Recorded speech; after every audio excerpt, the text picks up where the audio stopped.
Wild soundscapes, formed of the biophony and geophony, are a collection of interwoven and interrelating acoustic signatures that are a major environmental component that describes the complex arrangement between organisms and habitat. The soundscape, then, is a unique ecological feature that becomes a potential indicator of a habitat status and is representative of the complex interactions inside the trophic system. However, Dr. Bernie Krause asserts that fully 50% of his archive of wild soundscapes, dating from 1968 to present, come from habitats so radically altered that they are either altogether silent or can no longer be heard in any of their original form. This is ecologically significant when we consider that the bioacoustic spectrum is completely biome-dependent. The falling quietude of the biophony as an expression of life, unique to each and every habitat, may signal a systemic loss of life in relation to habitat degradation. Understanding the conditions required for the biophony to thrive is crucial in perceiving human impact on the other life around us. So, I would like to introduce to you a concept that may define a particular, ineffable, yet tangible quality that plays an important role in the integrity of wild soundscapes. This is the concept of wildness. Wild, as defined by Thoreau, is the past participle of will, to be self-willed. Wildness is then the degree to which that self-will manifests within a habitat, the amount to which a habitat is self-determined. The quality of wildness is not just about an experience of place, but may have greater implications for the integrity of the ecology and soundscape, summarized in Thoreau's famous statement, "In wildness is the preservation of the world." Wildness, then, is about the unhindered relations between free, self-willed and self-determined beings. Such a relationship is part of an iterative evolution between organisms and habitat, the environment creating organisms for its purposes and organisms altering the environment for theirs. I will demonstrate how wildness may manifest in the soundscape through the experience of 3 distinct forest habitats, 2 in the Scottish Highlands and the other in the north of Romania. All are thought of as wild, but in reality they vary greatly in their respective degree of wildness.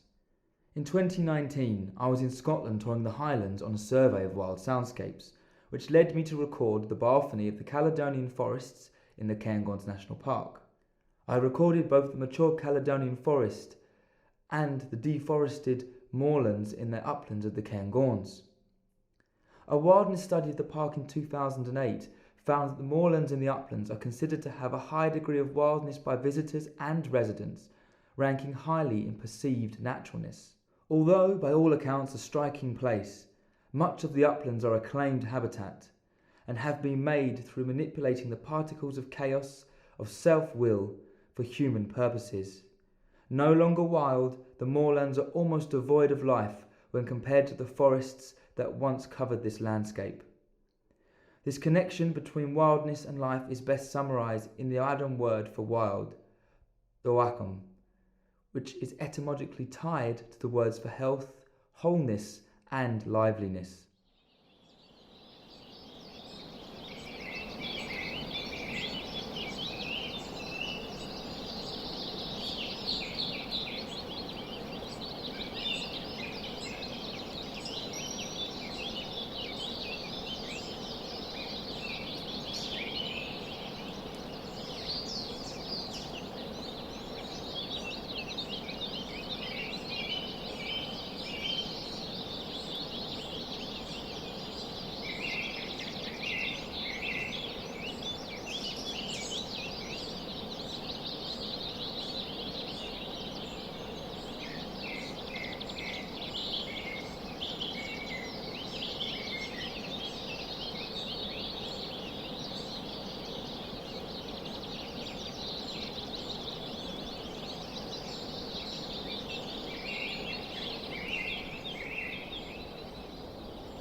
the biophony, as an expression of the vitality of life, declines in line with the wildness of the habitat. However, when compared to a truly wild habitat, this distinction becomes even more apparent. In 2018, in Romania, we retraced our steps in the dark before dawn, making our way up from the valley floor into the forest. We passed sulphur springs, stepped in the tracks of Eurasian brown bears, and came across the remains of a recent grey wolf kill, all appearing and disappearing to the shadows and light of our head torches. At an elevation of approximately 1,015 metres, we had reached our destination in the virgin forest of Poiana Botizi in northern Romania, ready to record the dawn chorus. It was not until I had stood in this ancient habitat that I could say I had ever truly experienced a fully intact forest. Virgin forests are part of a small number of ancient forest habitats within Europe that have remained unaltered by industry. They are a wild habitat where there are no pathways, buildings, signage, or human industrial infrastructure. A tangible quality of wildness grew through continued proximity and experience of this wild forest, due in part to the unhindered cycle of growth and decay that seemed to facilitate the obscured interrelationships between organism and place that allowed this habitat to flourish. The virgin forest's high degree of wildness seemed to be expressed in the vibrancy and liveliness of its dense and diverse biophony.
If we consider that the forests, reefs and wetlands are the Earth's organs, the water its blood, the soil its skin, and living organisms its cells, ecological integrity is crucial, as without it the whole planet will wither. Although humans are unlikely to comprehend all of the complex signals offered to us through the ever-shifting sounds of the wild, we may begin to unravel the complex ecological interrelatedness between organisms and habitats as expressed through the wildness of the biophony.